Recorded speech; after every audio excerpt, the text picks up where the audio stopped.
Nous sommes en direct de Washington DC aujourd'hui. J'ai le plaisir d'avoir José Grace sur ma chaîne.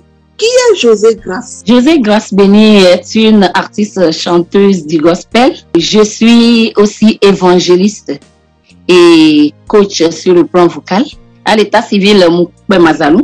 Depuis quand avez-vous commencé votre carrière? J'ai commencé en 2003.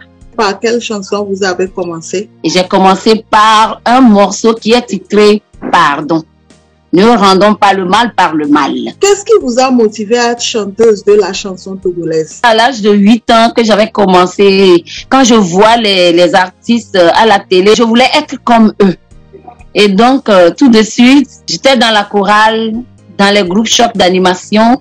Et puis, à l'école, je jouais au théâtre. C'est ce qui vous a motivé à devenir chanteuse de la chanson togolaise? Je suivais les Aziz et Bangoul, je les ai suivis.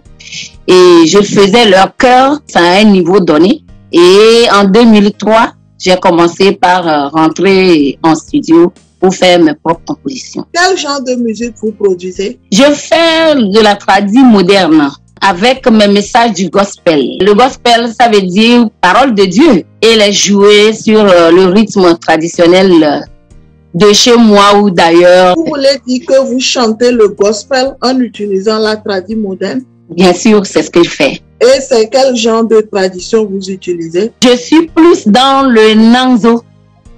Nanzo. Que moi j'ai coupé tout court, Nanzo. Okay. Donc je fais une fusion de Nanzo et l'afro-pop.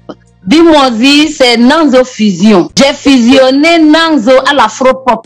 J'utilise la langue kabyé pour fusionner à l'afro-pop. Et donc, cette musique que j'utilise s'appelle le Nanzo.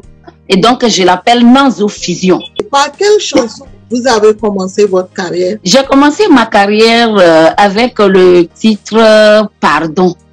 Ne rendons pas le mal par le mal, qui est sur mon premier album, qui est sorti en 2003. Combien d'albums avez-vous aujourd'hui? J'ai à mon actif 7 albums. Et le 8e est en studio. Et combien de chansons avez-vous aujourd'hui? 80 et plus, hein, parce que j'ai eu à composer des morceaux pour des entreprises et des circonstances de fête, des anniversaires et tout. Il y en a qui demandent à ce que nous puissions composer. Et sur le plan politique aussi, nous composons des chansons pour sensibiliser. Avez-vous déjà eu des awards? En 2003, j'ai été nominée meilleure dans la composition de la chanson sur le sida. Et j'ai reçu mon prix à la salle Fazao du 2 février en 2003. J'ai été nominée meilleure artiste gospel dans Kara Music Awards. J'ai été nominée Reine du Palais, nominée à SKA. Les âmes qui sont sauvées sont mes awards. Parlez-moi de votre expérience en tant que chanteuse de la chanson togolaise. En 2009, j'étais à Trècheville à Abidjan. J'ai joué à la salle de la Bourse du Travail avec de grandes stars ivoiriens et maliens. La tenue que je portais, mes accoutrements m'ont apporté de grandes choses. J'ai porté les pagnes traditionnelles et avec la flèche que je tenais, ça a vraiment donné de grandes choses. Ça m'a propulsé d'ailleurs et ils m'ont demandé à faire une tournée avec eux. Nous devons nous encourager les uns les autres. Est-il facile d'être un artiste au Togo? C'est pas du tout facile d'être artiste au Togo. Quel conseil avez-vous aujourd'hui à donner à un jeune Togolais qui veut commencer sa carrière? Moi, je dirais, il faut sentir l'appel. Il faut sentir la voix de Dieu. Il faut avoir le talent. Savoir qu'on a le talent avant de se lancer dans cette carrière. Avez-vous un mot de fin? Je voudrais vous remercier, vous, Madame Nathalie Tchonda, depuis Washington, qui nous fait l'interview.